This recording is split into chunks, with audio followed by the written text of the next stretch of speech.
Aku, kata Nabi Muhammad, bukanlah seorang nabi yang diutus oleh Allah untuk melaknat seseorang, untuk mencaci seseorang, akan tetapi beliau diutus oleh Allah Subhanahu wa taala rahmatan lil alamin, sebagai pembawa rahmat. Wa innama ana rahmatul muhda, akulah sang rahmat yang dihidayahkan, yang dihadiahkan oleh Allah Subhanahu wa taala kepada umat kita, umat Nabi besar Muhammad sallallahu alaihi wasallam.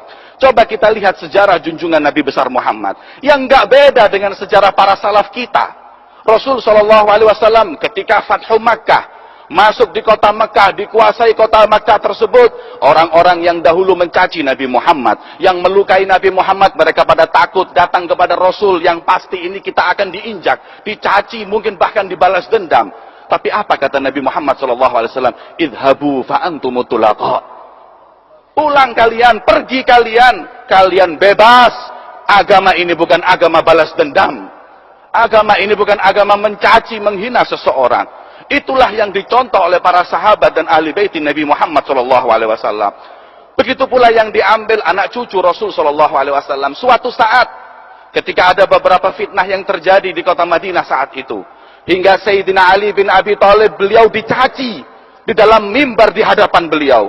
Kemudian saat itu Sayyidina Hasan bin Ali, beliau berkata, "Ya Abi, wahai ayahku, apakah kau diam, kau bungkam kepada orang yang mencacimu?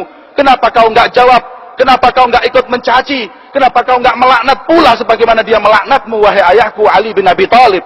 Apa jawab beliau Sayyidina Ali bin Abi Thalib? "Ya waladi Hasan, wahai Hasan anakku, min mata, dari kapan kau lihat jadduka Muhammad sallallahu alaihi wasallam yasub wa yal'an? Pernah kau lihat kakekmu Rasulullah mencaci, melaknat? Enggak. Kau pernah lihat aku mencaci dan melaknat? Tidak. Terus kalau kau ingin mencaci, melaknat, ikut jalan siapa kau?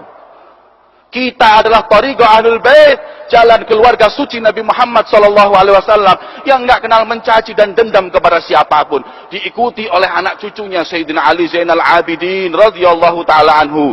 Ketika Sayyidina Ali Zainal Abidin, beliau suatu saat difitnah oleh seseorang. Beliau datang di masjid. Datang seseorang yang waktu itu ingin membayar utang kepada seseorang. Sampai di masjid, lupa uangnya nggak ke bawah. Ketika sampai di masjid, sholat, mau bayar utang, dilihat uangnya nggak ada. Maka dilihat orang yang tadi masuk masjid pertama adalah orang ini. Kemudian dia datangi dan berkata kepada orang tersebut, "Yeh mas, udah jangan pura-pura sholat. Selesaiin sholat, bayar uangnya. Kembalikan uang yang kau curi." Maka kata beliau, "Ya udah, nggak usah marah, ustur, tutuplah aib itu. Maka berapa uang yang kau ingin ambil, monggo silahkan pulang ke rumah, aku berikan uang tersebut." Ayo cepat pulang Sayyidina Ali Zainal Abidin sampai ke rumahnya. Sesampai di rumahnya, beliau ambil uang tersebut. Ini uangnya. Setelah diberikan uang tersebut oleh orang tersebut, hati-hati, lain kali jangan diulangi lagi curi uang orang. Beliau pun pulang. Kemudian ketika dibayarkan sampai di rumahnya, istrinya mengingatkan, "Wahai fulan, katanya tadi mau berangkat ke masjid juga mau bayar utang, kenapa uangnya ditinggal?" "Hah? Uang ketinggalan?" "Iya." Subhanallah. Ini orang apa malaikat? Dicaci, diam. Difitnah, diam.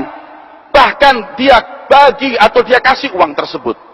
Ketika orang tersebut kemudian ketakutan, subhanallah, saya memfitnah seseorang, menuduh seseorang, kembali ke rumah orang tersebut. Tapi orang itu ketika belum masuk ke rumah Sayyidina Ali Zainal Abidin, beliau menunggu seseorang yang lewat dahulu. Kemudian ada seseorang yang lewat dan berkata, "Wahai fulan, tahukah kau liman rabbu hadzal manzil? Pemilik rumah ini siapa? Ama ta'rif hadzal bait?